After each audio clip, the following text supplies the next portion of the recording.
दिल्ली का अमेरिका का दिल्ली वाला अमेरिका का तो रास्ते पर बंद नहीं होता नहीं सर क्या लिखा होता है तो व्हाइट हाउस व्हाइट हाउस लिखा होता और यहाँ पे पटेल चौक नहीं होता लखनऊ विदेश में भी है भाई पटेल चौक नहीं है सर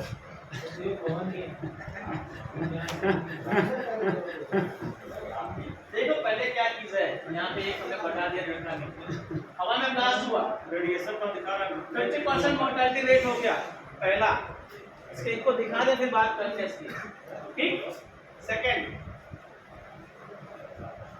50% मोर्टेलिटी है ट्रबल बर्न से यानी आदमी को जल जाएगा पहला था प्रेशर अब है जलेगा तीसरा रेड इनिशियल जिनका रेडिएशन होगा जिनका रेडिएशन को रेड होता है ये कितना एरिया है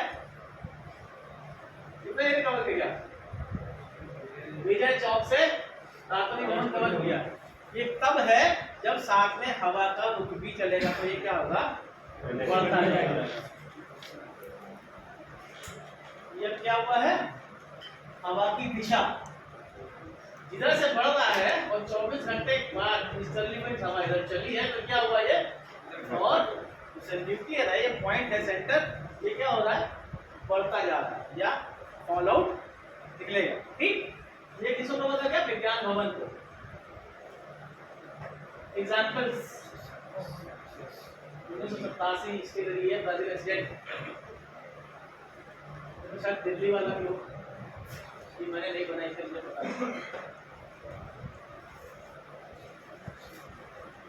स्कैवेंजर्स क्यों चोरों ने हाईली एक्टिव उड़ाया और स्क्रैप बेच दिया और स्क्रैप वाले होते हैं आजकल भी देखा होगा ना कई जगह पर मेरे ख्याल से मुरादाबाद के बीच में भी आया था कि वहाँ पर 2 बम जिंदा बम मिल आ गए थे उठा के तो लेके चले आए वो नोज पॉइंट भी था उसमें बच्चे क्या करें उठा के लेके आके पहल रहे थे पर अगर ब्लास्ट हो जाता तो भूल जाता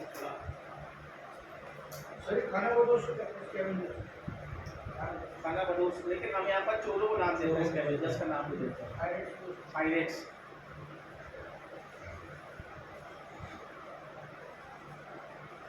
scrap was then distributed to friends and family of workers around the city.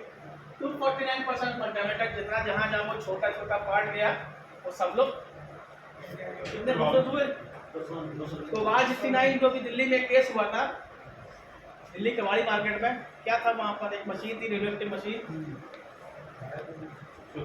Cover थी तोड़ रहा था काला पड़ गया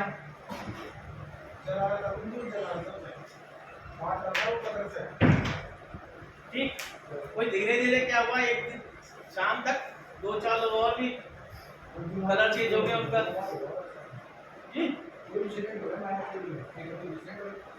पुराना वही वाला बात करो मैं तो काले होना शुरू कर दिया पता नहीं काला क्यों हो गया उधर से गुजरा 1 घंटे बाद काला हो गया 27 लोग इफेक्ट हुए थे पता नहीं चला लेकिन बाद में जब हमारी टीम गई हमारी टीम मतलब क्या होगा साइंटिस्ट की टीम गई तो वहां पता चला कि ये रिएक्शन है जो हमारे डोजीमीटर से उसे लगा कि यहाँ पर रेडिएशन ट्रैक किया गया तो वो शटर जो आधा गिरा था वहां पर अंदर वो बंदा पड़ा उसकी डेथ हो चुकी है क्योंकि इतना कोबाइल का रेडिएशन ले चुका था कि वो पूर्णतः काला हो चुका था और उसकी डेथ हो चुकी थी और उस शटर को फिर वो क्या करते वो खोल भी नहीं सकते थे खोलेंगे तो क्या होगा रेडिएशन फैलेगा और रेडिएशन किसको लगेगा जो वहाँ पर आसपास के लोगों उनको तो सबसे पहला काम क्या होगा रेडिएशन से बचने के लिए लोगों को क्या किया जाए एरिया क्लियर करना पड़ेगा इवैक्यूएट किया जाए फिर वहाँ किससे गली गली मोहल्ले मोहल्ले जाएंगे नहीं तो हमारा कम्युनिकेशन का एक साधन है वो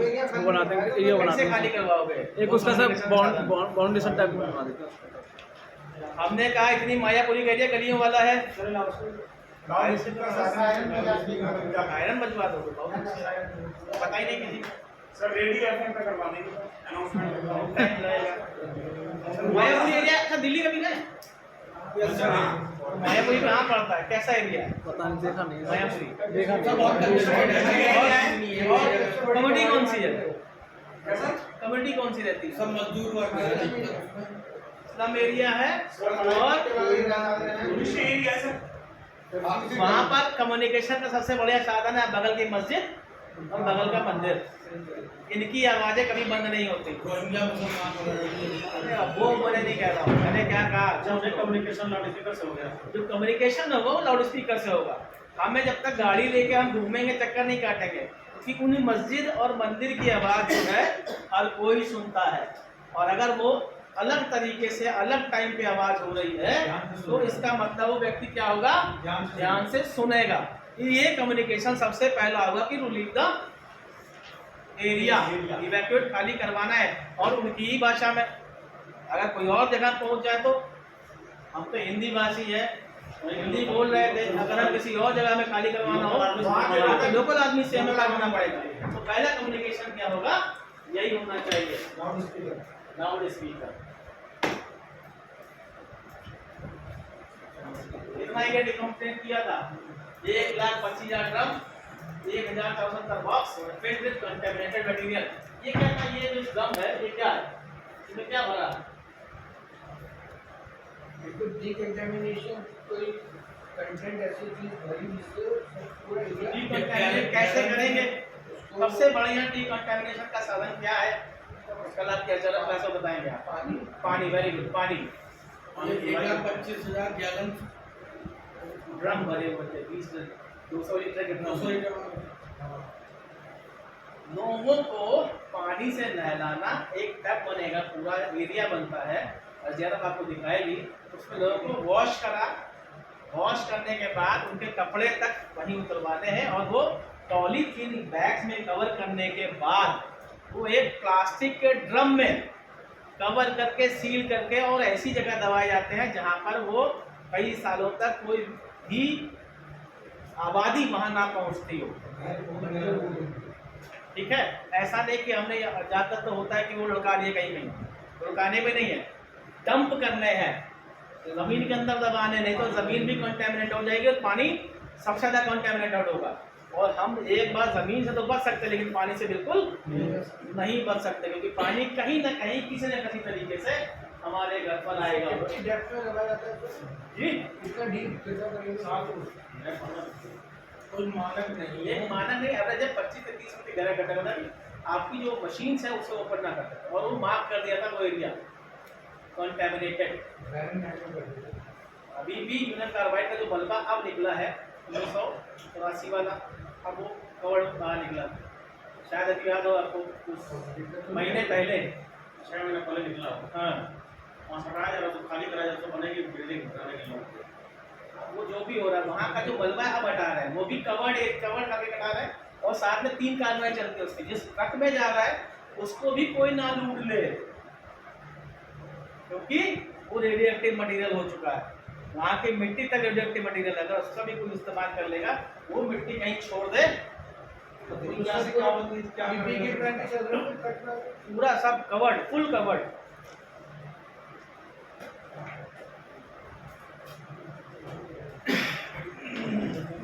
सबसे पहले क्या होगा, मेडिकल सिस्टम इंडिकेट किया जाएगा, रेडियोलॉजिकल मटेरियल मॉनिटरिंग की जाएगी, डेटा कंटेमिनेशन और क्लॉथ चेंज, जैसे मैंने आपको बताया था, ये करना ही सबसे बेस्ट है। कभी कभी पर हम कुछ ऐसे वो भी होते हैं केमिकल्स जिनका इस्तेमाल करते हैं, लेकिन एक और चीज़ है टेल्कम पाउडर या फिर नॉर्मल हमारा आटा, ये भी डिकॉन्टेमिनेशन का काम करता है। उपकरण लगाया कभी? मैं छुड़ाता नहीं छुड़ाता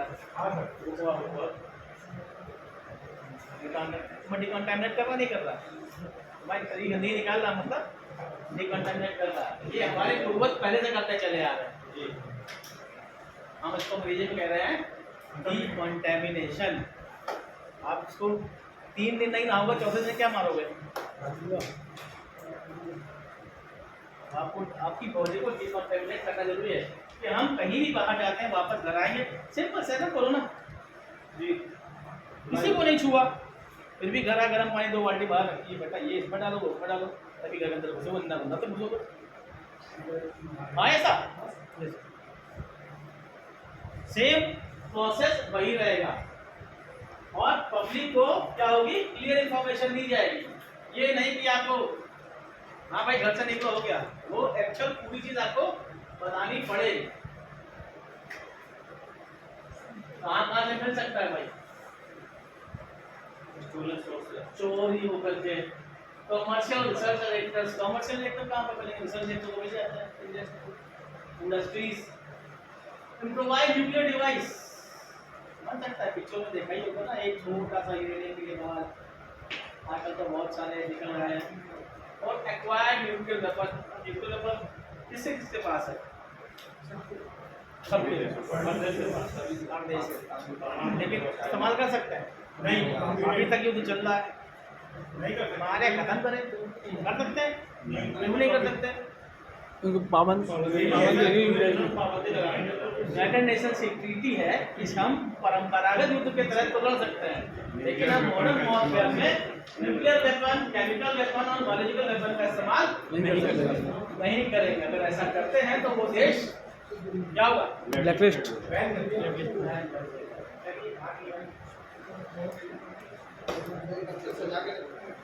हाँ जी, क्या कह रहे हो? डॉक्टर सजा कर रखेंगे इसको। उसको रखे हैं। सर दिमाग से ये तो कह रहे हैं का इस्तेमाल काहे में कर रहे हैं पता है? जो एनर्जी चल रही है आपकी लाइट्स, रेलवे की लाइट्स, ये सब एनर्जी उसी में होती है। न्यूक्लियर एनर्जी जो है सब उसी में होती है। हमारे पास, हमारे वहाँ पर इंडिया में एक और है, यूपी में है न्यूक्लियर रिएक्टर पावर स्टेशन है, नरौरा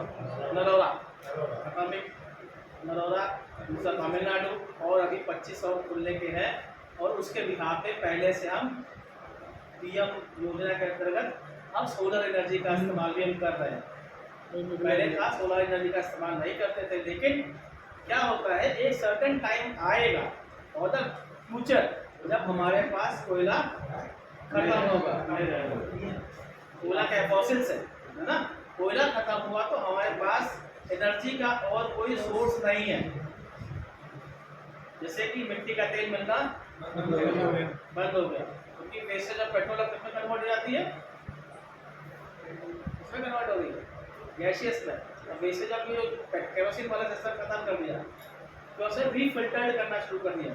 निकलता एक ही चीज है, पेट्रोल नहीं निकलता, उसी पेट्रोल से डीजल निकलता है, उसी पेट्रोल से केरोसिन भी होता है, उसी पेट्रोल से कच्चा तेल निकलता है, क्रूड ऑयल से होती है ना, कच्चा तेल निकलता है उसमें से बना हुआ क्रूड ऑयल में सब कुछ ही इंक्लूडेड होता है। लेकिन आप ओपन मार्केट में आपको केरोसिन ऑयल नहीं मिलता। कहाँ है? Material nuclear power plant, hospital, medical medicine में है ये, जो हम भी एक्सरे और थर्मल मशीन यूज कर रहे हैं, रिसर्च और एजुकेशन लैबोरेटरीज और इंडस्ट्रियल मैन्युफैक्चरिंग फैसिलिटीज। कहाँ पर है? फैक्ट्री इंडस्ट्री की सब बना रहे क्या ये लोग? Manufacturing factory, energy transit light का चल रहा है। क्या क्या होता है? कहाँ होगा? ये होगा क्या लिखा है? लीस्ट लाइफ मुश्किल। न्यूक्लियर वॉर नहीं, लेकिन होगा क्या कहता? Radiation accident, nuclear weapon incidents, ये हो सकता है। एक्सीडेंट ज्यादा होगा और इंसिडेंट्स और एक्सीडेंट्स में क्या अंतर है? इंसिडेंट और एक्सीडेंट में क्या अंतर है? बात तो एक ही है। सर इंसिडेंट कोई भी ऐसा हो सकता है संभावना के तहत हो सकता है एक्सीडेंट प्रीडिटरमिन्ड या मतलब कैसे, और एक्सीडेंट होगा जो अचानक होगा। अचानक दोनों ही होता है, बस इंसिडेंट में नुकसान नुकसान होता है तो इंसिडेंट हो जाता है। अच्छा, हमारे आईसीयू है कौन सा अधिकारी? इंसिडेंट इंसिडेंट अधिकारी, घटना नियंत्रण, दुर्घटना नियंत्रण अधिकारी है। घटना। पांडे जी आप कौन है? घटना नियंत्रण अधिकारी है।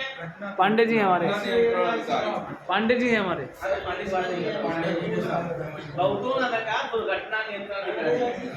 दुर्घटना को नियंत्रित कर सकते हैं? नहीं कर सकते। मिनिमाइज किया जा सकता है, वो की गई तैयारी मिटिगेशन। भैया एक्सीडेंट होता है हमेशा क्या होगा? नुकसानदायक। और इंसिडेंट बराबर अच्छा भी हो सकता है और बुरा भी हो सकता है। ठीक है, अचानक दोनों ही आते हैं।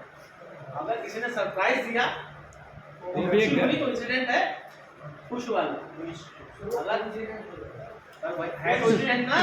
वो इंसिडेंस क्या होता है, आपसे 4 बार मिले, हमको तो जाना था 20 तारीख को हम आज करिए खड़े हैं, क्या है कोइंसिडेंस है? एक्सीडेंट है, धक्का लग गया एक्सीडेंट है, फिर पता का नहीं पता। इंसिडेंट तो प्लान भी कर सकते हैं, एक्सीडेंट प्लान बिल्कुल, चलिए इसीलिए ये डिफरेंस सोर्स इतने छोटे-छोटे से हैं। बट क्या यार यूनिटी सोर्स में भी स्मॉल छोटा हो सकता है, लेकिन देखने में छोटा लगे काम करेगा। ये वैसे ही है, ये छोटी सी है ये, लेकिन ये इतना रिएक्शन फैला सकती है क्योंकि सीवर्ट्स में एमसीवी में मिली सीवर्ट्स में होता है 1.2 मिली सीवर्ट्स एसएआर। ये अगर आपकी एक सर्टेन अमाउंट तक आपको चाहिए पड़ जाता है तो वॉमिटिंग शुरुआत होगी, वॉमिटिंग होना शुरू होगा, काला होना शुरू होगा, आपको दिखना बंद हो सकता है, पट्टिका गिर भी जाए। उसके साथ ही टैबलेट्स भी दी जाती है हमारे नरौरा में, सिंपल लगा सबसे नीचे, और मुझे सिंपल लगा। हमारे नरौरा में होता है ना साल में 2 बार ऑफ साइड एक्सरसाइज होती है। हम पूरे गांव के गांव खाली करवाते हैं और टैबलेट्स दी जाती हैं। वो टैबलेट्स कौन सी होती है, कौन सी होती है? सेप्सेल्स की।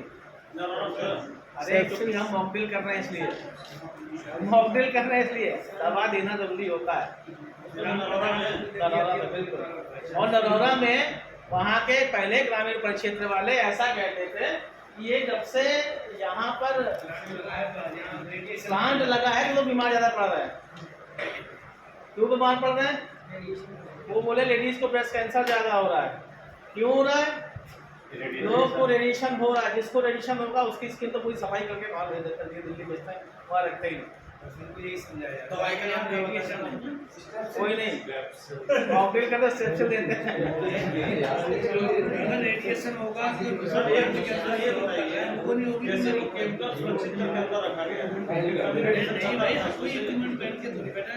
और क्या, वो रिएक्टर्स में रखा हुआ केमिकल नहीं है, जो एक बटन है इतना बटन बराबर, ये बटन बराबर भी जो अगर रेडियोएक्टिव एलिमेंट है और उसमें न्यूट्रॉन्स का फायर करा जाता है तो वो रिएक्टर्स में इतनी एनर्जी बनाएगा जिससे कि आपकी एनर्जी चल रही है, बिजली चल रही है, रिएक्टर्स ही कवर्ड होते हैं। वहाँ तक कर्मचारी भी तो कर्मचारी को ज्यादा अरे भैया न्यूक्लियर रिएक्टर ही अलग चीज है। सर जी थोड़ा सा इस पर प्रकाश डालिए कि वहाँ पर कितना इफेक्ट होता है जो न्यूक्लियर पावर प्लांट से। यार पहला फैक्ट बताऊं, अगर आप किसी भी न्यूक्लियर एप्लीकेशन ब्लास्ट के अंतर्गत आ गए तो आपका कुछ भी हमें जमीन पे नहीं मिलेगा अगर न्यूक्लियर ब्लास्ट होता है। इस समय प्लांट के आसपास कितना रेडिएशन मतलब हो सकता है? नहीं होगा, कभी भी नहीं होगा। अगर कोई भी न्यूक्लियर ब्लास्ट होता है तो सबसे पहले हाई लाइट्स, ऐसी आंख में रोशनी पड़ेगी जिससे आपकी आंखें क्या हो सकती हैं, अगर जिसने देखा उसके करीब नहीं पहुंचा, आंखें के जो हमारे नसें हैं वो जल जाएंगी और आप कन्फर्म पूर्ण जिंदगी के लिए अंधे हो चुके होंगे। दूसरा, अगर उसके इफेक्ट में ब्लास्ट इफेक्ट में आते हैं और थर्मल रेडिएशन आपको लग जाता है तो आप तुरंत ये हार्ड मास का शरीर गैस में बदल करके वेपराइज जाएगा। और कम से कम 1000 साल तक उस जगह सर पौधे कुछ नहीं उगेगा। अरे जब पानी नहीं तो पौधे कहाँ से उगेंगे? तो वहाँ पर भाप बन के उड़ जाएंगे और भाप बन के उड़ेंगे तो एक फॉर्मेशन होगा जिसे हम कहते हैं मशरूम। आप भी कहीं दिख जाएगा अगर ये ब्लास्ट होगा तो क्या होगा, ब्लास्ट का मसला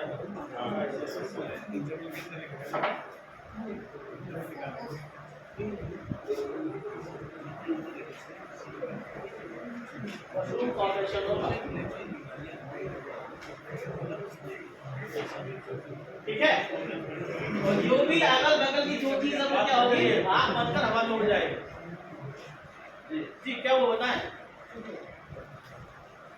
पूछना चाह रहे हैं तो बनते पूछ दीजिए, हम अभी आधे घंटे टाइम देंगे आपको पूरे हमसे पूछने के लिए, फिर आपसे बात करने दे देंगे हम। जो ऊपर गया है वो नीचे आएगा, फॉल आउट की बात करी गई, और हवा की दिशा जिधर जिधर हवा चलेगी तो फॉल आउट होगा कैसे, किस फॉर्म में होगा, बारिश के साथ बारिश भी हो सकती है और जो ऊपर उड़ा है वो नीचे भी आएगा। ये एरिया डिवाइस है, इसको बात देकर बहुत अच्छी बात कर। इस फॉर्म में हो सकती किसमें?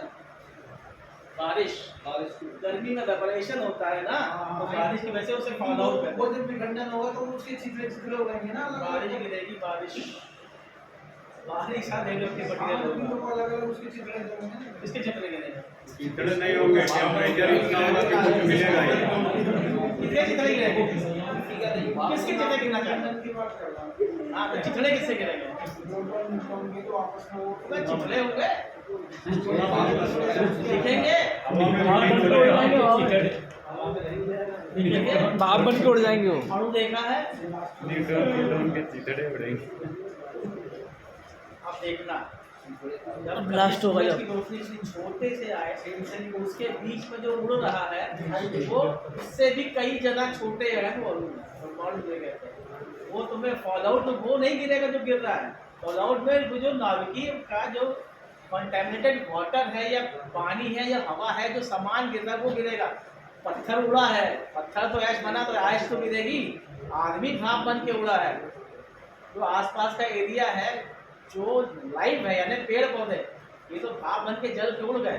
जब ऊपर गिरेगा तो राख गिरेगी ना, नीचे चितड़े नहीं गिरेंगे, राख गिरेगी, ऐश जिसे कहते हैं वो गिरेगा। वो जहाँ भी गिरेगा उस एरिया को कंटेमिनेट करेगा। वो पानी भी हो सकता है, वो जमीन भी हो सकती है, वो किसी का घर भी हो सकता है, और जिससे घर पे भी गिरेगा वो भी कंटेमिनेटेड होगा। एक चेरनोबिल की याद हो शायद, चेरनोबिल पता है? चेरनोबिल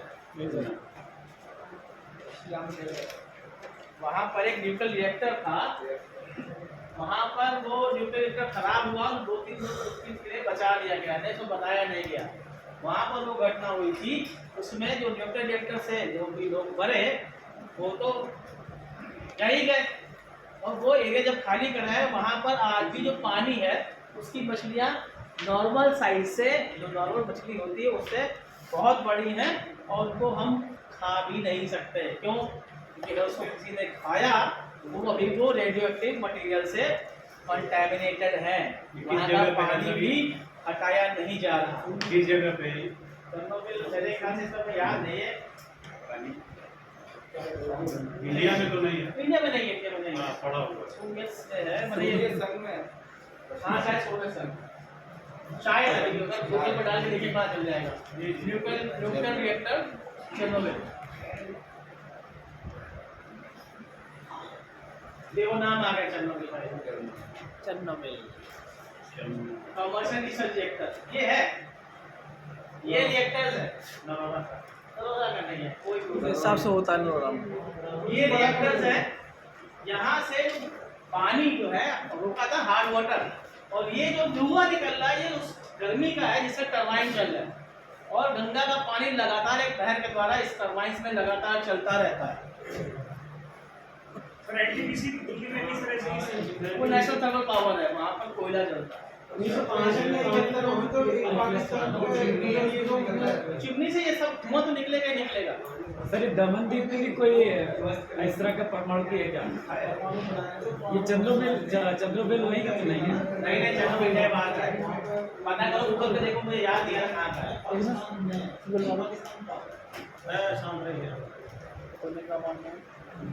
ट्यूबलाइट्स का क्या होंगे? रेडियोएक्टिव्स के power sources, gauges, radiography, static eliminators, stabilizers, ये चीजें के बारे में आप ज्यादा जाओगे तो अगली बात अरे जी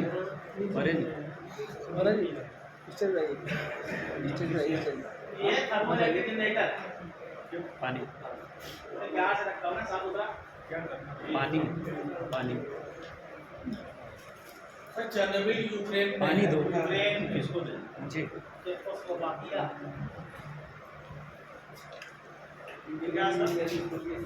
होना क्या है इनका तो रेडियो से लोग ये किसी चीज में यूज होता है। SR-90 नाम है तुम इसका? हैं?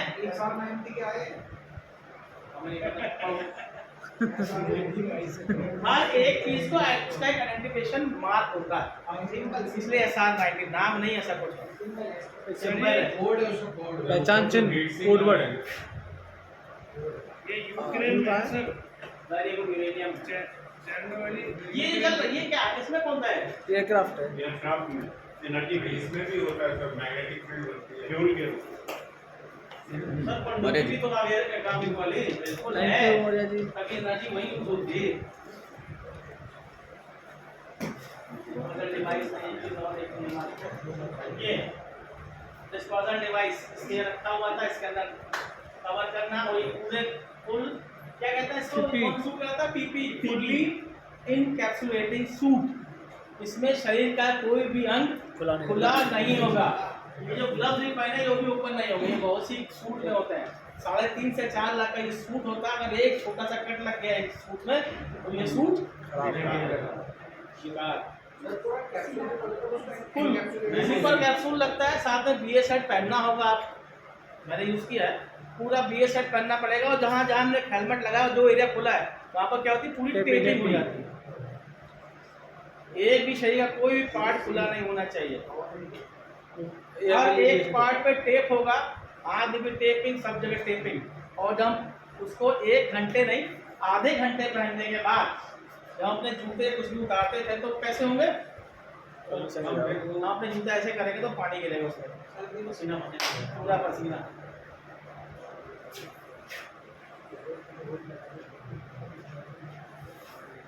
वो सही है। Physical effect of RDD radioactive devices depend करता है कितना फैक्टर्स क्या क्या हो सकता है, कितना अमाउंट वो रेडियोएक्टिव यानी रेडियोधर्मिता निकाल रहा है। ये हम कैलकुलेट नहीं कर सकते। कौन करेगा ये, कौन करेगा?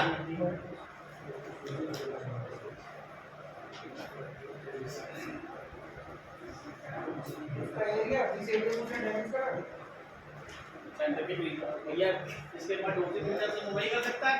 डोसीमीटर एक इक्विपमेंट है जिससे कि हम रेडियोएक्टिविटी बता सकते हैं। मैं डिपार्टमेंट में था डोसीमीटर। हाँ हाँ अब नहीं है।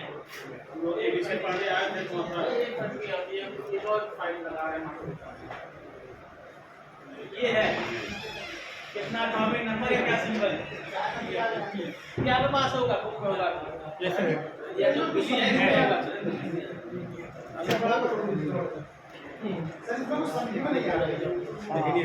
देखिए नारा साहब कुछ भी नहीं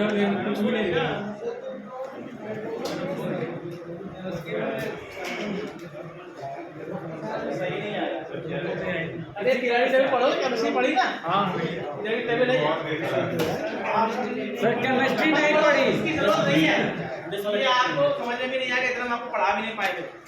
हम आपको पढ़ाते साइंटिस्ट टेबल। अरे सर इतना पढ़ते हम लोग याद है कहाँ होते हैं? हम लोग इसरो में पाकिस्तान के प्रधानमंत्री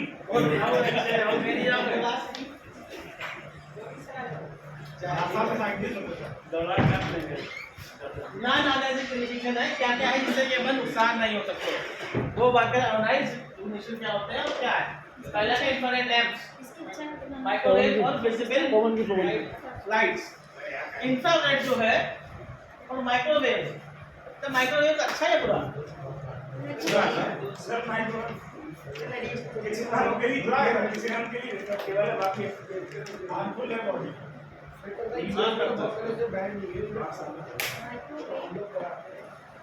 विदेशों में मैन उजागर क्या करते हैं, अगर उन्हें कुछ गर्म करना या कुछ हीटिंग करनी तो कॉइल्स का इस्तेमाल करते हैं, माइक्रोवेव का इस्तेमाल करना बंद कर दें। क्यों? ये विद इन सेकंड कुछ चीज़ गर्म कर रहा है, उससे क्या होता है, क्या होगा?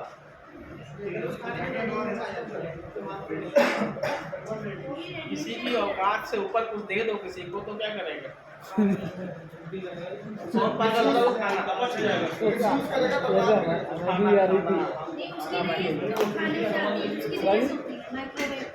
जो हमारी जो खाना अगर उसमें रख रहे हैं तो क्या होता है, मोस्टली हमारे यहाँ आदत है कुछ भी रखने की तो ढक के नहीं रखते। तो माइक्रोवेव में क्या होना है, ढक के रखना चाहिए। ठीक है ना? तो क्या होता है, सुनिए मेरी बात सुनिए, चाय बात को मिलिएगा। तो क्या होगा उसमें जो भी आपके अच्छे पोषक तत्व है उस खाने के वो क्या होता है, डैमेज हो जाते हैं और खाना not fit for eating, edible नहीं रह जाता। लेकिन हमारे यहाँ पर बड़ा फैशन है माइक्रोवेव का और करते हैं। अल्फा बीमा गाइमा अल्फा बीटा और गामा ये रेस निकलती हैं नाभिकीय विखंडन में। तो सबसे भारी कौन सी होती है?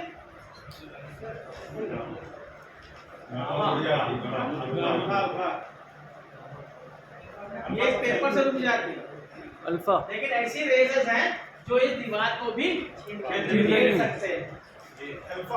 अल्फा बीटा गामा न्यूट्रॉन रहेंगे। सबसे ऊपर अल्फा। आइए अल्फा रेडिएशन क्या क्या है? Very short in range 2.5 to 4 kilometre sealed by paper. RO के पानी में रेडिएशन होता है, आरओ का वाटर वो रिवर्स ऑस्मोसिस रेडिएशन नहीं है। ऑस्मोसिस मतलब प्योर फिल्ट्रेशन। अगर आपको गामा अल्फा से बचना है तो आप कागज भी लगा लेंगे तो आप अल्फा के रेस से बच सकते हैं। ठीक है, बहुत भारी हो गई, लार्ज मास होता है, 4.5 सेंटीमीटर बाद हवा में गिर जाती है। इंटरनल हजार्ड क्या होगा? कुछ नहीं होता, सिंगल शीट ऑफ पेपर से अगर आप पेपर लगाया हुआ है तो आप उससे बच सकते हैं। Second line beta radiation 3 metre range in air shielded by plastic safety glasses और थिन मेटल। थिन मेटल में भी बताया जो कैप्टिवेटिंग सूट्स हैं जो हम पहन रहे हैं प्लास्टिक का, वो भी उससे हम उससे बच सकते हैं, लेकिन नुकसानदायक फिर भी क्या चश्मा लगाना पड़ेगा। आंखों पर अगर नहीं लगाया तो स्किन एलर्जी होंगे, स्किन में रेडनेस आएगी या जो काला पड़ने वाली बात कर रहे थे हम, गोरे से क्या हो जाएंगे? काले हो जाएंगे। गामा कोई चार्ज नहीं, no mass, similar to X ray है क्या? कहीं भी कुछ भी रोक लो, दैट स्टील कंक्रीट की दीवार को नहीं बचोगे। तो अब इसकी सेंटरिंग कैसे करनी होगी? तो क्या घर से बाहर निकलना है? एक्सटर्नल इंटरनल हजार्ड क्या होगा? इंटरनल हजार्ड क्या होगा इसका? इंटरनल मतलब शरीर के अंदर क्या हजार्ड हो सकता है? ऑर्गन के शरीर के किसी पार्ट को अफेक्ट कर सकता है, क्योंकि ये सबसे कोई मास कोई भार है ही नहीं, यानी मूवमेंट हमेशा चलती रहेगी, और जो सामने आता गया उसको साथ को पेनिट्रेट करके लेता गया। सबसे ज्यादा नुकसानदायक यही है।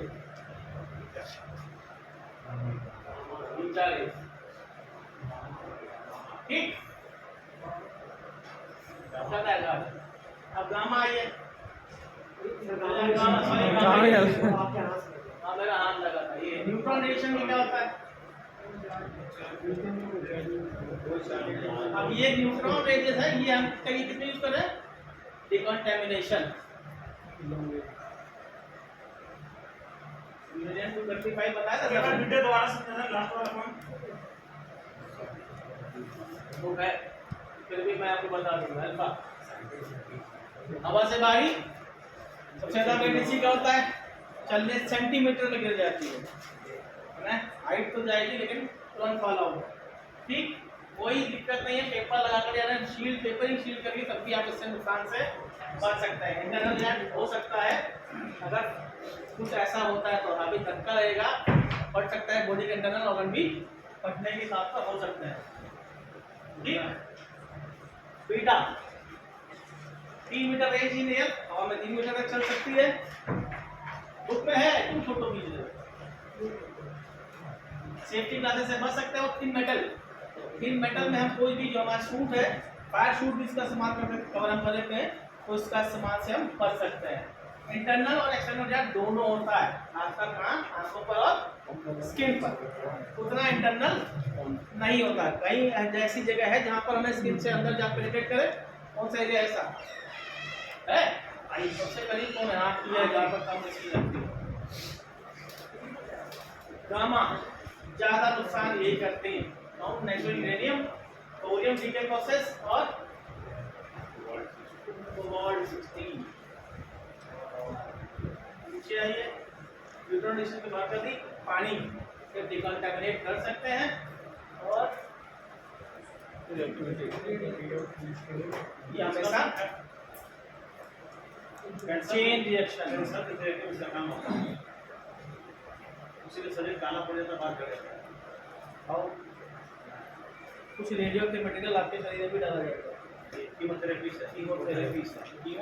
है वो एक तरह का रेज है जो आपके शरीर पर उस सर्टेन एरिया में डाली जा रही है जहाँ पर वो कैंसर सेल्स को मारता है, और उस मारने के चक्कर में जहाँ पर भी आपका स्किन वो ओपन है, बंद करिए चाय पी लीजिए फिर दोनों बार। इसका वेट था 4535 किलो। सर सॉरी टू से मतलब कि एल्बर्ट आइंस्टीन को शायद नोबेल प्राइज भी मिला हुआ है, तो जब नोबेल प्राइज मिला हुआ है तो अभी मुझे साइंटिस्ट के साथ उसने ये गोली का तो बम मार डालो। अच्छा पहला अपोज भी किया उन्होंने, इसका ये बोलेगा बम मार डालो। और मैडम क्यूरी का नाम अगर याद हो किस लिए किया था, रेडियम का आविष्कार किया था, उसी रेडियम के रेडिएशन से उनकी डेथ हुई थी। फिर रेडियम आना बंद हुआ। पहले घड़ियों में बहुत आता था, अब भी आता है घड़ियों में। पुराने जो हमारे ट्रांजिस्टर्स आते थे उसमें रेडियम का इस्तेमाल करते थे कि लाइट से चलता था। अब रेडियम का इस्तेमाल करना पूरा बंद हो चुका है। सर रिमोट में भी आता है। अब रेडियम नहीं है, रेडियम नहीं रह गया, और सर अब रेडियम नहीं रह गया। तो उसका रेट बढ़ेगा। ये मैं अलग दिखा रहा हूँ इसलिए आपके पास। ये जो मॉडल सर ने बताया था आपको जी 30 6 3 से 6 सेशन हो गए, इसके बारे में सिर्फ बात करना हम सीखे कि आपने ये चीज अभी पढ़ी सब देखेंगे बस। कैसे फ्यूजन हुआ और क्या क्या पार्टिकल्स निकलते हैं, और नेक्स्ट एक्सप्लोजन में क्या क्या होता है, जो हमने आपसे बात की थी। पहला क्या है, strong update and hot is amine hot air, एक मैसिव एयर बॉल बनेगा, जो हमने कहा था कि वहां पर क्या बनना था, मशरूम शेप।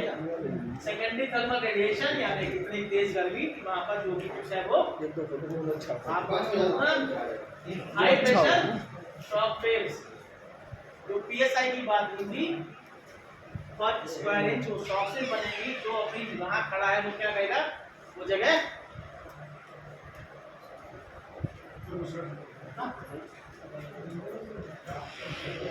और emission of neutron gamma alpha beta particles का एमिशन होगा।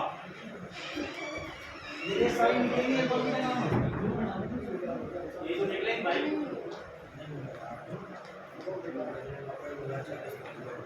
ये तो बारे बात कर चुके हैं, इसकी बात करें।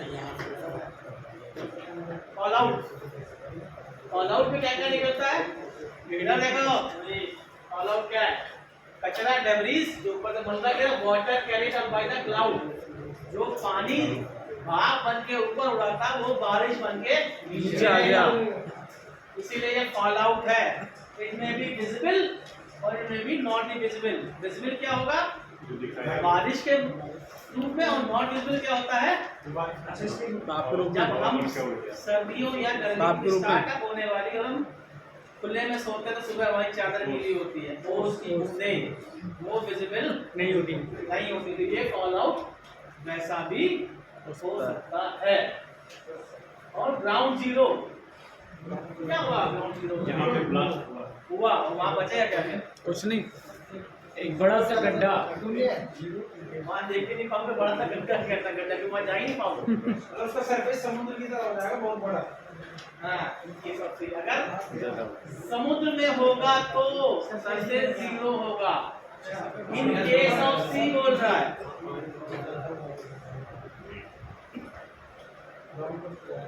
इफेक्ट आना हवा में चला होगा तो बहुत ज्यादा भी उड़ेगा और पूरे में फैलाव शुरू करेगा। एक छोटा सा ये उदाहरण मैंने आपको देना चाह रहा था, डिस्ट्रीब्यूशन एयर बर्स्ट में है और सरफेस बर्स्ट है, और क्या क्या डिस्ट्रीब्यूशन आएंगे, समझा बोली समझाओ। एयर बर्स्ट हवा में अगर कोई चीज ब्लास्ट होती है तो जमीन पे क्या आएगा, ये ब्लास्ट 50% क्या है, 70% ब्लास्ट थर्मल रेडिएशन हवा में रह जाएगा। पटाखा उछाल लो आग लगा करके तो इफेक्ट क्या होता है, अगल बगल कोई जलेगा नहीं, ऊपर देगी आवाज आएगी और जो ब्लास्ट है वो ऊपर निकल जाएगा। फॉल आउट क्या होता है, उसका पटाखे का जो भी टुकड़े हैं वो फॉल आउट में आता है। लेकिन उसके साथ साथ अगर आप किसी डब्बे को उस पटाखे के ऊपर रख दो तो क्या होगा, ऊपर जाएगा, यानी कि सरफेस बर्स्ट होगा। लास्ट इफेक्ट तो 50% रहेगा, लेकिन थर्मल रेडिएशन ग्राउंड से बराबर आ जाता है तो वो गर्मी बढ़ा सकता है। और न्यूक्लियर रेडिएशन क्या होगा, ज्यादा होगा, क्योंकि जमीन से ऊपर कुछ भी ले जाना है तो रेडिएशन की मात्रा क्या होगी, बढ़ जाएगी। समझाओ।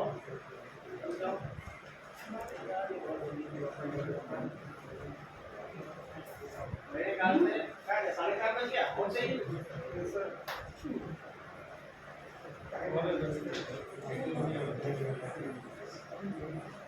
सर है 5 मिनट।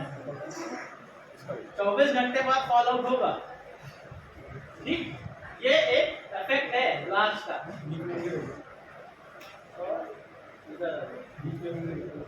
सर इफेक्ट्स तो बहुत टाइम तक रहते हैं ना, अगर 24 घंटे तक विजिबल रहता है उसके बाद फॉलो होना शुरू होता है ना, वहाँ पर तेज हवाएं, शॉकवेव, तेज हवा, ये सब होगा।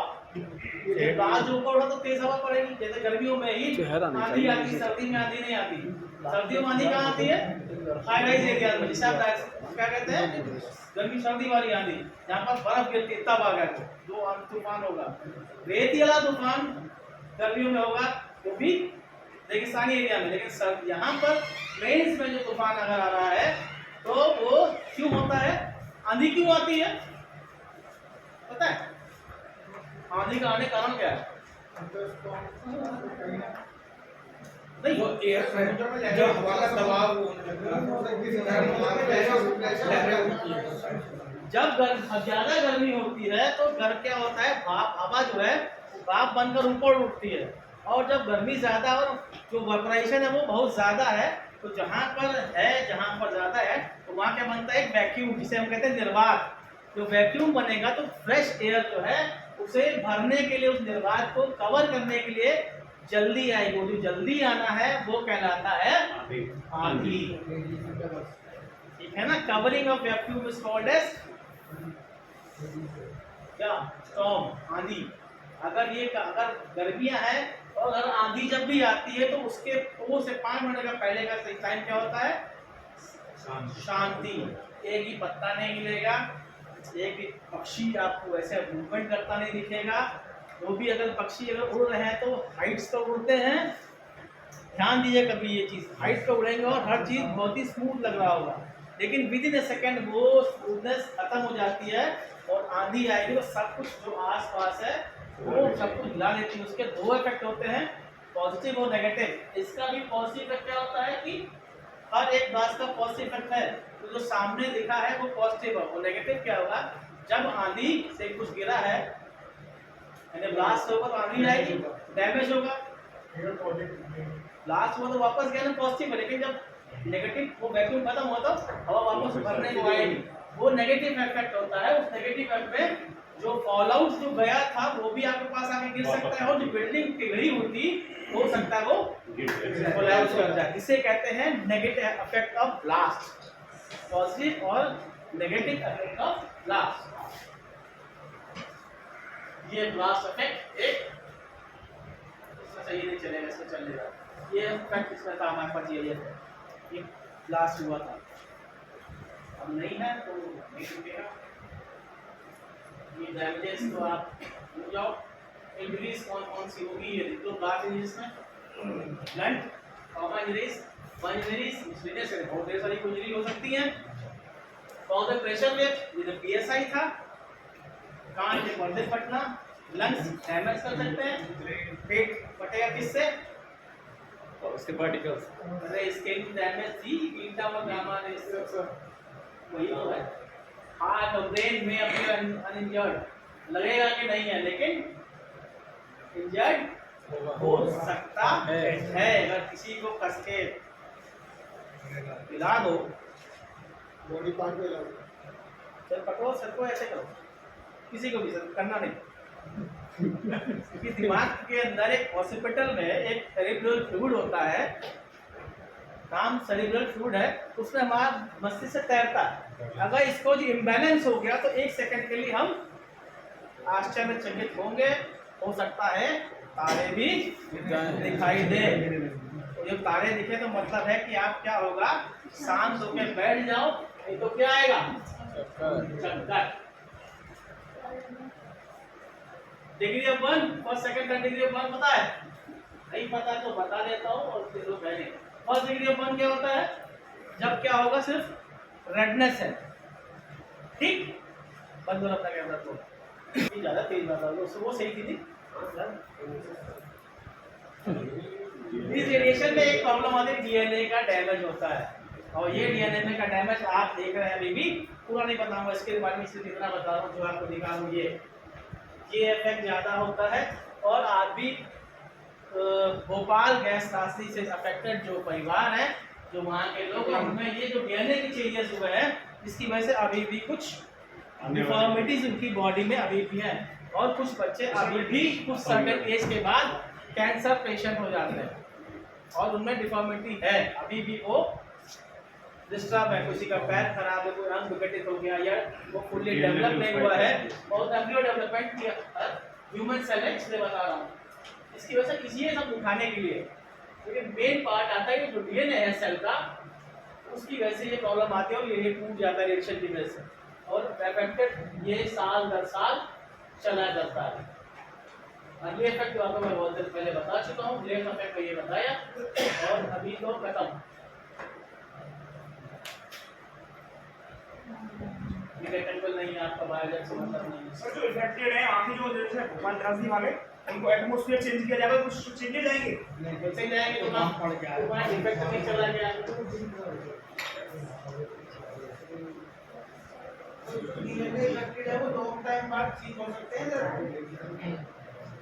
सर एटमॉस्फेयर का बताया था, एटमॉस्फेयर में अगर चेंजेस करेंगे ना तो चेंजेस आते हैं। जैसे कोई ऐसे डिसेबिलिटीज है जिसमें कोई वाइट आ रही है, तो एटमॉस्फेयर का फर्क पड़ता है सर। तो क्या करेंगे आप, हम कहाँ भेजें? वो मानसिक स्थिति में तो फर्क पड़ सकता है सर। एक सवाल,